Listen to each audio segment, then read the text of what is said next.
Many times have you read something, any topic at all in medical school, and after a few days you can't remember what you read again? Why is it that some people are able to remember everything they read in medical school, while others struggle to remember the smallest bits of information, or even the topic in the book they just read, just after a few days of putting the book down? How come some students can memorize an entire chapter or section of the almighty Guyton and Hall textbook of human physiology, or any other textbook at all, while others struggle to retain the information contained in a single page of a lecture slide, a notebook, or a textbook? What could be the problem? Is it because these students have better reading skills or strategies, or have stronger motivation than others? Or they are just naturally gifted and thus have photographic memories that allows them to remember everything they read? Why do some students keep forgetting everything they read just as fast as reading them? How can they remember everything they have studied? All of these questions and more are questions that we're going to be answering during the course of this video. Hello there, this is MedZone TV, home to medical school excellence. MedZone TV is an online medical community that presents you with a series of well-packed activities ranging from captivating stories, top-notch medical contents, fascinating videos, quizzes, monthly challenges, and a lot more you can't afford to miss. Today we'll be telling you about how to study so that you can remember everything you read in medical school. Please sit back, relax, and listen. If you read a lot, but you seem to forget most of the information that you read, or you find it very difficult to retain the information that you have read, then the first step that you must take towards remembering everything that you read in medical school is to have a strong focus while reading. This means giving the material your undivided attention or fully concentrating on the reading. Focus is very important while studying because it helps comprehend the topic or material better, as well as improve your ability to retain the information. Try to study in a peaceful and conducive environment. If possible, isolate yourself for a few hours from the busy environment around you so that you can concentrate better. Choose an environment that is right for you and free from any sort of distractions. This environment could be the library, the classroom, or somewhere in your hostel space. Choose somewhere that is away from doors, hallways, and areas where there's a lot of motion and you can easily get distracted from people walking by. If you don't see commotion in your line of vision, you are far less likely to look up from the books. Set your phone to airplane mode or switch it off to prevent getting distracted by notifications, incoming calls, text messages, or emails. If you are studying at home, you can keep your phone in another room so that you are less likely to use it while studying. Have everything you will need while studying at your fingertips. That way, you are less likely to step away from your reading table once you start studying. If at any time your attention begins to wander or you get distracted, stop for a second or minute and remind yourself to focus on the task at hand.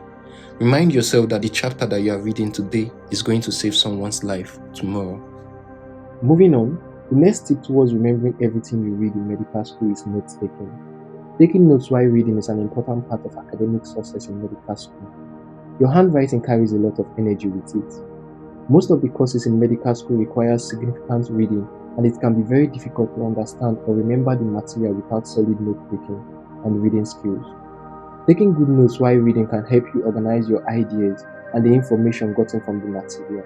It can help you stay focused and engaged while reading, as well as think critically about what you read while you read. All of these will help you draw reasonable conclusions from what you are reading and help you identify and learn the most important information or ideas in the topic you are reading. Good note taking is different from just copying notes.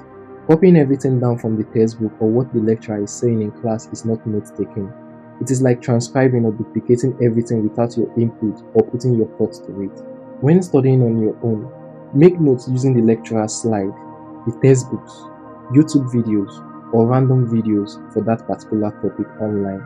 Write only the most important points and ideas and avoid just copying notes down. You can also use a highlighter or a marker to underline the key points as you read. Highlighting helps some students better comprehend what they have read when rereading it. The next key to remembering what you have studied is by associating the things you are trying to learn with the things that you already know. Take a moment to think about everything you already know. Consider life events, the people you already know, the books you've read, and all the stuff you have learned in medical school. Do you know that all of this knowledge can make learning new information easier, especially if you can make mental links to the things that you're already familiar with? For example, when you already know something about surfactants and their role in respiration, it will be easier for you to remember what will happen to premature babies born before term when they lack surfactant, as well as the medical conditions associated with the lack of surfactant. As you read and come across new ideas, try to associate or link them to the things you already know, as this will help you retain the new information you are trying to learn better, as well as recall the information whenever necessary. Also, you can use memory tricks to connect the information you are trying to learn to the things you already know. For example, we can make up our own mnemonics using acronyms, associations, rhymes, and songs of things we are familiar with. By doing this, we are able to learn and remember everything we read. This would include complicated biochemical pathways, names of different metabolic enzymes, list of various pharmacological drugs, and many other stuff you will get to learn in medical school. Creating mental association is a very important study technique that will help you learn new information with ease in medical school. Moving on, the next important tip and probably the most powerful study technique to remembering anything you read in medical school is called the active recall technique. This study technique involves creating questions based on the topic you have studied and repeatedly testing yourself on those questions. By testing yourself with questions on that topic, you are strengthening your ability to retain all the information you have studied. If you want to be a successful medical student and perform well in exams, then reading the textbook, highlighting your notes, and watching YouTube videos is not enough. You have to adopt an effective learning method like active recall that will actively stimulate your brain for an important piece of information. Doing active recalling, you force your brain to recall the information you wish to remember. This process will ensure that you save the information in your long-term memory. It will improve your retention rate and help you better understand what you have studied. Active recall is a powerful way to permanently store information in your brain. According to several studies conducted by researchers on this study technique, students who use active recall study techniques score better in exams than students who don't. We have a related video on the ultimate guide to passing any exam in medical school. This video is only 4 minutes long, and in this video, I give out 8 tips and strategies that can help you pass any exam in medical school without so much difficulty. I'll be leaving the link to the video in the description. I recommend that you see the video after you are done watching this particular video. The next study strategy that will help you remember everything you read in medical school is spaced repetition. There is a theory known as forgetting curve. This theory suggests that people tend to forget newly learned information in a matter of days, weeks, or months unless they actively review the learned information at spaced intervals to promote retention. If it wasn't because of the forgetting curve, you'll be able to remember everything you have ever learned. In fact, you would be a genius.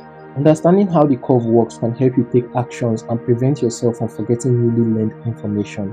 There are various strategies that you can use to overcome the forgetting curve and make sure that you don't forget everything you have read within a very short period of time. One of such strategies is spaced repetition. Spaced repetition simply means reviewing a material or topic at regular timed intervals. For example, let's say you learned about homeostasis 2 months ago.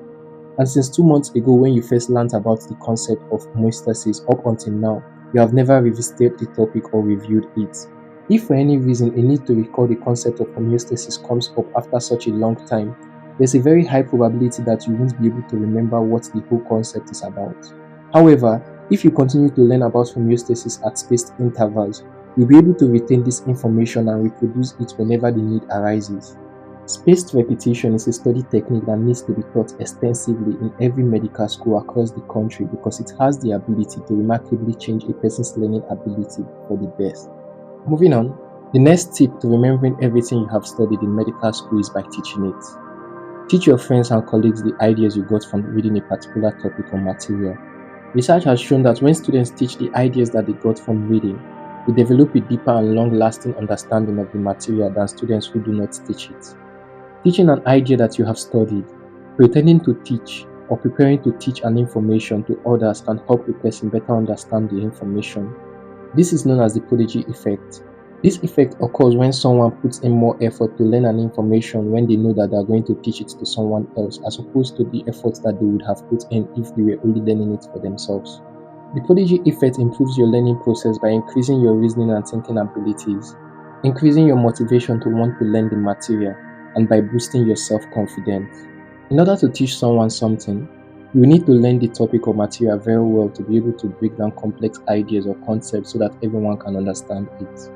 To achieve this, you will need to put in more effort to learn the material compared to students that are only learning the material for their sake. By teaching your friends and colleagues, you are reinforcing your understanding in the material. And that is all for this video. I must mention now at this point that different people learn in different ways and at different pace. No two people have exactly the same learning technique.